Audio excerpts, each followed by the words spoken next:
Assalamualaikum warahmatullahi wabarakatuh. Perkenalkan, nama saya Haji Muhtadi Mursalin dengan NIM 240101119. Saya berasal dari kelas Ekonomi Syariah 3E. Materi pertama yang akan saya bahas yaitu kebutuhan dan rasionalitas dalam ekonomi Islam. Yang pertama yang akan saya bahas yaitu kata rasionalitas. Kata rasionalitas akan terlihat sedikit membingungkan apabila memiliki makna atau arti yang banyak dan terkadang rasionalitas tidak sesuai dengan apa yang diharapkan. Rasionalitas merupakan pola pikir dalam bertindak sesuai dengan nalar dan logika manusia. Secara spesifik, rasionalitas juga dapat dikatakan sebagai tendensi yang dilakukan untuk memenuhi rencana jangka panjang dengan mempertimbangkan segala risiko dan manfaat dari tindakan yang dilakukan. Rasionalitas adalah suatu konsekuensi atas dasar faktor ekonomi dan agama, di mana faktor utama yang menjadi landasan dasar dalam pembahasan mengenai perkembangan kapitalis. Rasionalitas memiliki arti dan maksud yang berbeda-beda pada setiap orang, di mana seseorang membuat keputusan sendiri berdasarkan pada rasional masing-masing. Dalam teori ekonomi modern, pelaku ekonomi dapat dikatakan rasional diantaranya apabila keputusan yang diambil berdasarkan pada sikap dan keputusan yang diambil secara konsisten, tahu bahwa sikap dalam bertindak lebih mengutamakan hal yang lebih penting daripada sekedar keinginan serta sesuai dengan kemampuan yang dimiliki. Dan rasionalitas dalam pandangan ekonomi konvensional sangat berbeda dengan ekonomi Islam, di mana pandangan ekonomi konvensional menganggap manusia dikatakan rasional ketika dapat memenuhi keinginannya yang bersifat materi, sedangkan dalam pandangan ekonomi Islam sangatlah berbeda. Islam memandang seseorang dikatakan rasional apabila dapat memenuhi kebutuhan dan keinginannya. Dalam teori ekonomi modern, pelaku ekonomi diasumsikan rasional, yaitu setiap orang yang selalu tahu apa yang mereka inginkan. Jika dalam ekonomi konvensional memaksimumkan kepuasan atau utility konsumen dan keuntungan bagi produsen, maka berbeda dengan ekonomi Islam. Pelaku ekonomi Islam, baik produsen maupun konsumen, berusaha memaksimalkan maslahat. Rasionalitas dalam perilaku konsumsi secara perspektif Islam, yaitu yang pertama yaitu perilaku konsumsi dikatakan rasional apabila dilakukan sesuai dengan kebutuhan dan kemampuan sebagaimana kebutuhannya. Yang kedua yaitu perilaku konsumsi dapat dikatakan rasional apabila tidak hanya dunia sementara namun juga untuk keperluan akhirat. Yang ketiga, perilaku konsumsi dikatakan rasional karena memiliki tingkat konsumsi yang lebih kecil, karena terkait pada kehalalan. Umat muslim hanya diperbolehkan mengkonsumsi hal-hal yang bersifat halal dan thayyib. Yang keempat yaitu perilaku konsumsi dikatakan rasional apabila seseorang tidak menimbun hartanya dalam bentuk kekayaan namun melakukan investasi dalam rangka meningkatkan pertumbuhan ekonomi. Islam adalah agama yang syarat terhadap etika. Etika dalam Islam dapat dikelompokkan menjadi 6 aksioma, yaitu tauhid, keadilan, kebebasan, berkehendak, dan pertanggungjawaban halal dan sederhana. Manusia harus bertindak rasional karena manusia memiliki kelebihan dibandingkan makhluk lain ciptaan Allah Subhanahu wa taala. Allah Subhanahu wa taala memberikan manusia akal agar dapat digunakan untuk berpikir secara rasional. Manusia dianggap berlaku rasional apabila perilaku dalam mencapai kepuasan maksimal atau utility maksimum sesuai dengan syarat Islam. Selanjutnya beberapa kebutuhan di dalam Islam. Yang pertama itu kebutuhan daruriyat atau primer, adalah kebutuhan yang menjadi dasar kehidupan manusia yang baik dengan agama maupun dunia. Kebutuhan ini harus terpenuhi agar manusia bisa hidup layak. Apabila kebutuhan ini tidak terpenuhi, maka akan mengganggu kehidupan manusia. Yang kedua yaitu kebutuhan hajiyat atau sekunder. Kebutuhan hajiyat adalah kebutuhan setelah kebutuhan primer, karena ini adalah kebutuhan penguat. Apabila kebutuhan ini tidak terpenuhi, maka tidak akan mengancam keselamatan kehidupan umat manusia, namun dapat mengalami kesulitan dalam melakukan kegiatan, di mana kebutuhan ini mempermudah manusia sesuai dengan perubahan zaman dan proses kehidupan. Yang ketiga yaitu kebutuhan tahsiniyat atau tersier atau pelengkap. Kebutuhan yang sama sekali tidak mengancam salah satu hal pokok dalam kebutuhan primer. Kebutuhan ini muncul setelah terpenuhinya kebutuhan daruriyat primer dan kebutuhan hajiyat atau sekunder. Dalam perspektif ekonomi Islam, terdapat penyeimbang dalam kehidupan berbeda dengan ekonomi konvensional. Dijelaskan di dalam Al-Quran, penyeimbang dalam ekonomi Islam salah satunya dengan mengeluarkan zakat, sedekah, dan infak. Hal ini merupakan rantai umat Islam agar terjalin solidaritas umat Muslim dalam berkontribusi saling membantu antar satu dengan yang lain. Baiklah, materi kedua yang akan saya bahas yaitu tentang konsumsi dalam ekonomi Islam. Aktivitas ekonomi yang cukup penting adalah konsumsi. Setelah adanya konsumsi dan konsumen, baru ada kegiatan lainnya seperti produksi atau produsen, distribusi atau distributor, dan lain-lain. Konsumsi dalam ekonomi Islam adalah upaya memenuhi kebutuhan baik jasmani maupun rohani sehingga mampu memaksimalkan fungsi kemanusiaannya sebagai hamba Allah Subhanahu wa taala untuk mendapatkan kesejahteraan atau kebahagiaan di dunia dan akhirat. Prinsip konsumsi dalam Islam. Adapun prinsip-prinsip konsumsi dalam Islam yaitu yang pertama yaitu prinsip keadilan. Prinsip keadilan yaitu mencari rezeki yang halal dan tidak dilarang hukum. Yang kedua yaitu prinsip kebersihan, di mana yaitu makanan yang dikonsumsi haruslah bersifat baik dan cocok untuk dimakan, tidak kotor dan juga tidak menjijikkan sehingga tidak merusak selera. Yang ketiga yaitu prinsip kesederhanaan, di mana prinsip kesederhanaan yaitu prinsip yang mengatur perilaku manusia mengenai makan dan minum tidak berlebihan. Selanjutnya yaitu prinsip kemurahan hati, di mana dengan menaati perintah Islam tidak ada bahaya maupun dosa ketika kita memakan dan meminum makanan dan minuman yang halal yang disediakan oleh Allah Subhanahu wa taala. Selanjutnya yaitu tingkatan konsumsi dalam Islam. Dalam konsumsi dapat dibagi dalam beberapa tingkatan. Pertama yaitu tingkatan konsumsi al-muttadani. Konsumsi pada tingkat ini ialah tingkat konsumsi seseorang atau rumah tangga yang hanya bisa memenuhi sebagian kecil saja dari kebutuhannya. Selanjutnya yaitu tingkat konsumsi sadram. Tingkat konsumsi pada level ini merupakan tingkatan konsumsi di mana rumah tangga atau orang tersebut dapat memenuhi kebutuhan pokoknya saja. Selanjutnya itu tingkatan konsumsi al-kifayah al-qanaah. Rumah tangga atau masyarakat yang konsumsinya pada level al-kifayah adalah rumah tangga atau masyarakat dan konsumsi ekonomi di atas miskin atau hidup dalam kondisi cukup ataupun sederhana. Selanjutnya itu tingkatan konsumsi as-sarat.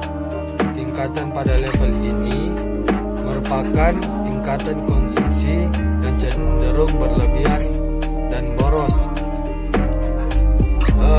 Konsep maslahat dalam perilaku konsumen ekonomi Islam. Maslahat bersifat subjektif, artinya setiap individu menjadi bagian dari dirinya masing-masing dalam menentukan apakah suatu perbuatan maslahat atau bukan bagi dirinya. Maslahat orang per orang akan konsisten dengan maslahat orang banyak. Konsep maslahat mendasari semua aktivitas ekonomi dalam masyarakat, baik itu produksi dan konsumsi maupun pertukaran dan distribusi. Tujuan dari konsumsi ialah dalam memenuhi kebutuhan, baik itu berupa barang dan jasa ataupun konsumsi dalam ekonomi Islam harus memenuhi syarat Islam. Konsumsi dalam Islam bukan berarti memenuhi keinginan libido atau kebutuhan dasar saja, tetapi juga harus ditunjukkan untuk akhirat melalui niatnya yang baik supaya bernilai ibadah atau amal saleh. Tujuan konsumsi seseorang dalam ajaran Islam yang harus diikuti dalam aktivitas ekonomi antara lain yaitu pertama, untuk mengharapkan ridha Allah Subhanahu wa taala, yang kedua yaitu untuk mewujudkan kerjasama antar anggota masyarakat dan tersedianya jaminan sosial. Yang ketiga yaitu untuk menumbuhkan rasa tanggung jawab individu terhadap kemakmuran diri, keluarga, dan masyarakat sebagai bagian dari aktivitas dan dinamisasi ekonomi. Selanjutnya itu untuk meminimalisasi pemerasan dan dengan menggali sumber-sumber nafkah bagi masyarakat agar negara melakukan kewajibannya terhadap warga negara yang belum berhasil dalam ekonomi ataupun biasa kita sebut miskin. Oleh karena itu, konsumsi dalam ekonomi Islam adalah kumpulan perilaku yang menggambarkan hubungan antara barang dan jasa dengan kebutuhan atau keinginan yang berhubungan dan individu dalam sebuah masyarakat yang ditentukan oleh kondisi dan segala prioritas berdasarkan pada kaidah dan asas Islam yang bertujuan menikmati dan menggunakannya dalam ketaatan kepada Allah Subhanahu wa taala. Baik, selanjutnya saya akan membahas tentang konsep produksi dalam ekonomi Islam. Produksi dalam ekonomi Islam merupakan setiap bentuk aktivitas yang dilakukan untuk mewujudkan manfaat atau menambahkannya dengan cara mengeksplorasi sumber-sumber ekonomi yang disediakan oleh Allah Subhanahu wa taala sehingga menjadi maslahat untuk memenuhi kebutuhan manusia. Oleh karena itu, karena aktivitas produksi hendaknya berorientasi prinsip dari ekonomi dalam Islam, yaitu prinsip ekonomi Islam dapat dirangkum dalam 4 prinsip, yaitu tauhid, keseimbangan, kehendak, dan tanggung jawab. Produksi tidak hanya menciptakan secara fisik sesuatu yang tidak ada, melainkan juga membuat barang-barang yang dihasilkan tersebut dari beberapa aktivitas produksi memiliki daya guna atau manfaat bagi kehidupan kita. Tujuan produksi dalam ekonomi Islam yaitu untuk menciptakan maslahah yang optimum bagi konsumen ataupun bagi manusia secara keseluruhan di dunia ini. Apa yang telah diungkapkan oleh para ekonom tentang modal dan sistem tidak akan keluar dari unsur kerja ataupun upaya manusia. Sistem aturan tidak lain adalah perencanaan dan arahan tentang bagaimana produksi dalam Islam. Selanjutnya yaitu apakah ada batasan dalam produksi dalam Islam? Produksi dalam Islam adalah usaha mengeksploitasi sumber daya dalam ilmu ekonomi yang dapat dikerjakan manusia hanyalah membuat barang yang dihasilkan dalam sistem ekonomi Islam. Tidak semua barang dapat diproduksi ataupun dikonsumsi. Apa saja etika dalam produksi Islam? Perlu diperhatikan, produksi dalam Islam yaitu menyangkut beberapa hal. Pertama yaitu bahan produksi yang harus halal. Tentunya ini menjadi sangat penting karena kehalalan barang tersebut merupakan hal yang utama. pengusaha muslim harus memperhatikan kemaslahatan dalam memilih bahan produksi. Dan sampai barang yang kita jadikan bahan produksi jelek dan dapat menyebabkan penyakit bagi manusia ataupun makhluk hidup lainnya, agar produksi kita menjadi berkah dalam kehidupan. Apa saja produksi yang dilarang dalam Islam? Produksi-produksi yang dilarang itu ialah antara lain investasi harta dengan cara yang membahayakan masyarakat. Islam mengharamkan produksi yang hanya mementingkan kepentingan pribadi dan membahayakan bagi orang lain atau umum. Kepentingan masyarakat lebih tinggi dan lebih penting daripada kepentingan pribadi. Apa saja faktor-faktor dalam produksi Islam? Dalam Islam, faktor produksi sebenarnya hanyalah alam dan manusia itu sendiri. Tanah, air, udara, dan segala sesuatu yang ada di bumi merupakan bagian dari faktor alam. Produksi dalam Islam juga merupakan hal yang sangat penting, karena inilah menjadi bagian penting dari ekonomi Islam. Tujuan produksi dalam Islam yaitu untuk memenuhi kebutuhan diri secara wajar dan memenuhi kebutuhan masyarakat, keperluan masa depan, keperluan generasi yang akan datang, dan pelayanan terhadap masyarakat umum. Itulah seberapa pentingnya produksi dalam Islam, sehingga ada beberapa hal yang perlu diperhatikan dalam konsep produksi Islam itu sendiri. Materi selanjutnya yang akan saya bahas yaitu konsep permintaan dalam ekonomi Islam. Permintaan adalah keinginan konsumen membeli suatu barang pada berbagai tingkat harga selama periode ataupun waktu tertentu. Menurut Ibnu Taimiyah, permintaan suatu barang adalah hasrat terhadap sesuatu yang digambarkan dan istilah raghbah fi al-syai'. Aturan Islam melarang seorang muslim memakan barang yang haram kecuali dalam keadaan darurat. Apabila barang tersebut tidak dimakan, maka akan berpengaruh terhadap muslim tersebut. Adapun beberapa faktor yang mempengaruhi permintaan dalam Islam. Faktor yang mempengaruhi permintaan itu sendiri meliputi yang pertama, harga barang yang diminta.